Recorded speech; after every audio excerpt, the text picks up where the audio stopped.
Brasil coleciona mais erros do que acertos um ano após primeiro caso de Covid. Notícias. Passado exato um ano desde a confirmação pelo Ministério da Saúde do primeiro diagnóstico de Covid-19 no Brasil, a pandemia não poupou regiões ou classes sociais, embora tenha atingido mais força a população pobre. Mais de 10 milhões de pessoas foram infectadas pelo coronavírus, sendo que 250 mil perderam a vida neste período. O mesmo país que viu ruas desertas em meados de março e abril parecia ter superado a Covid-19 nas festas de fim de ano, com praias e eventos lotados de indivíduos sem máscara. O vírus continuou implacável, avançando com velocidade e sofrendo mutações em meio ao despreparo de muitas autoridades para lidar com a crise e a desinformação propagada nas redes sociais. Mesmo assim, uma grande parcela da sociedade brasileira se dedicou com seriedade ao combate à pandemia, como profissionais da saúde e cientistas. Neste primeiro aniversário da Covid-19 no Brasil, o R7 ouviu especialistas que falam sobre os erros e acertos do país como um todo diante da maior emergência sanitária da história.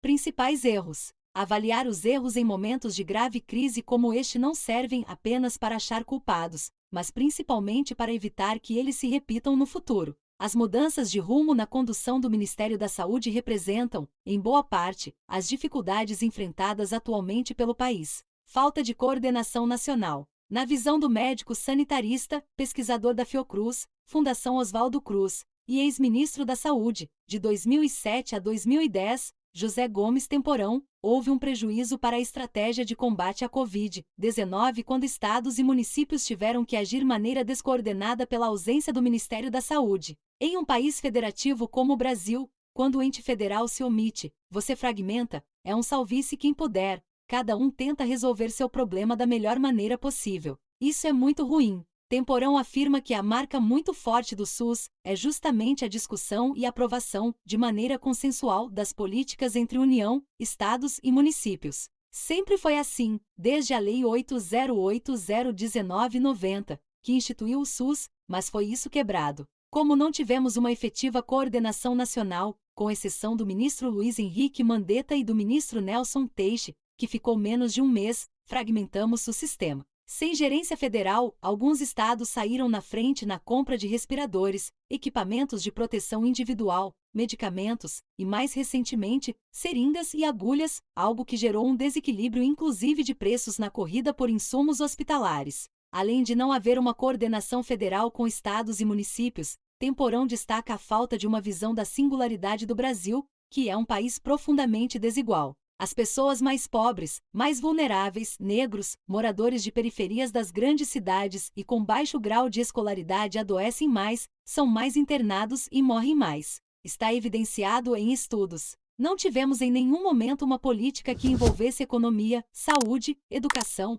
ação social, a questão da alimentação. Faltou uma articulação integrada de todo o governo cujo objetivo principal fosse reduzir o risco de adoecimento e o número de óbitos. Negação da gravidade da pandemia. A propagação de ideias equivocadas a respeito da Covid-19, da prevenção e de supostos tratamentos agravou o que já estava ruim no Brasil na avaliação do médico sanitarista Gonzalo Vecina Neto, professor da Faculdade de Saúde Pública da Universidade de São Paulo, fundador e ex-diretor-presidente da Anvisa, Agência Nacional de Vigilância Sanitária. Ele cita como exemplo mais evidente disso a situação do Amazonas. O governo estadual do Amazonas é negacionista e disputou com o prefeito de Manaus. Ali era a pior situação possível. Governo estadual e governo municipal não se conversavam, e a rede hospitalar é estadual. A situação do Amazonas se tornou um retrato do colapso que a Covid-19 pode causar em sistemas de saúde se não houver medidas de contenção do vírus que sejam eficazes, especialmente com o surgimento de uma variante mais transmissível do coronavírus identificada inicialmente em Manaus.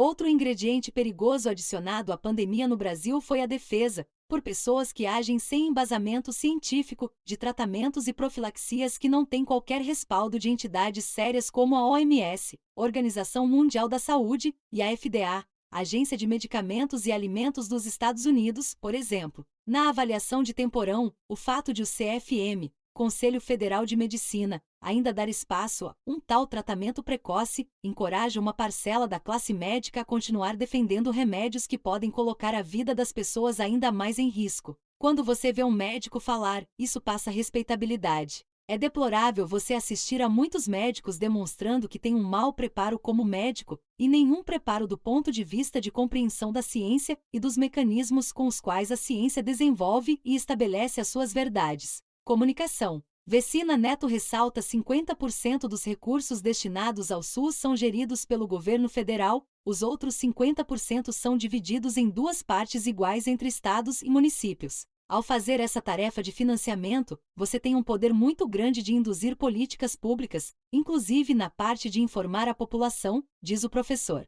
Além disso, o ex-ministro Temporão cita a falta de comunicação oficial, com esclarecimentos à sociedade, algo que abriu caminho para a desinformação. Você não pode enfrentar uma situação como essa sem construir a estratégia com a ciência. O governo federal questionou medidas preventivas, como isolamento e uso de máscaras, e defendeu medicamentos que não funcionam, como o uso de hidroxicloroquina, ivermectina e outros. Todavia, a falha de comunicação teve ainda momentos de sonegação de dados, como ocorreu no início da gestão de Eduardo Pazuello, quando o Ministério da Saúde chegou a ter um blackout dos números total de casos de Covid-19 e mortes. O caso foi parar no STF, Supremo Tribunal Federal, que obrigou o Ministério da Saúde a manter a metodologia de divulgação adotada desde o início da pandemia. Aquisição de vacinas. A aposta do governo federal em uma única vacina, Oxford e AstraZeneca, foi apontada por especialistas como um erro grave, uma vez que o país ficaria à mercê de qualquer atraso no desenvolvimento do imunizante. O Ministério da Saúde também ensaiou a compra da Coronavac, negociada pelo Instituto Butantan com a empresa chinesa Sinovac,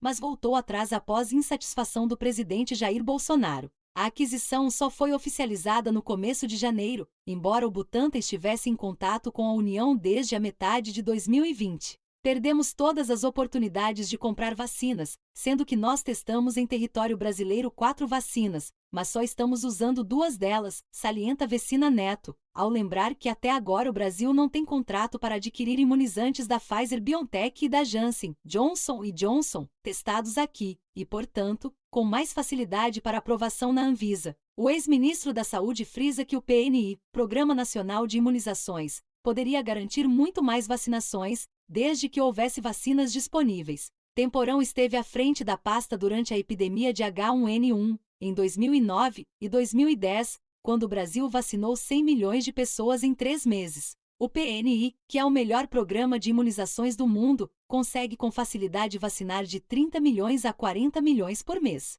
O Brasil passou 1 mês e vacinou 6 milhões, porque não temos vacinas. O governo errou em não acertar contratos de compra lá em abril, maio, junho do ano passado com os laboratórios que estavam desenvolvendo as vacinas mais promissoras. Principais acertos: Fiocruz e Instituto Butantan. Enquanto o Ministério da Saúde falhou ao não garantir mais vacinas para o Brasil, segundo os médicos, a Fiocruz e o Instituto Butantan tiveram visão estratégica ao iniciar as negociações para aquisição de doses e transferência de tecnologia para a produção nacional logo nos primeiros meses da pandemia. Não fossem a Fiocruz e o Butantan, estaríamos hoje em uma situação lamentável. O Ministério não negociou uma dose da vacina. Butantan e Fiocruz começaram a negociar em maio a compra de vacinas, lembra o ex-diretor-presidente da Anvisa. A previsão é que a partir do segundo semestre deste ano Fiocruz e Butantan consigam produzir vacinas contra a Covid-19 sem necessidade de importação do chamado IFA, ingrediente farmacêutico ativo. A fábrica, que está sendo montada no Instituto Butantan, em São Paulo, poderá fabricar cerca de 100 milhões de doses da Coronavac anualmente. Já a planta de Biomanguinhos, da Fiocruz, deve envasar 110 milhões de doses com produção 100% nacional entre agosto e dezembro de 2021 após a conclusão das obras em seu parque industrial. Comunidade científica. O Brasil foi o terceiro país do mundo a fazer o sequenciamento genético do SARS-CoV-2, 2 dias após a confirmação do resultado, em um trabalho de pesquisadores do Instituto Adolfo Lutz e do Instituto de Medicina Tropical da FEMUSP, Faculdade de Medicina da USP. Desde então, universidades e instituições brasileiras estão debruçadas em trabalhos científicos para entender melhor o coronavírus, a Covid-19, tratamentos e vacinas. Em entrevista ao R7, no ano passado, o médico e pesquisador da Universidade Johns Hopkins, nos Estados Unidos, Adam Kaplan, elogiou a produção acadêmica brasileira na área da medicina. Vocês produzem sempre artigos muito bons, o que eu não sei como. porque não há qualquer financiamento, ressaltou.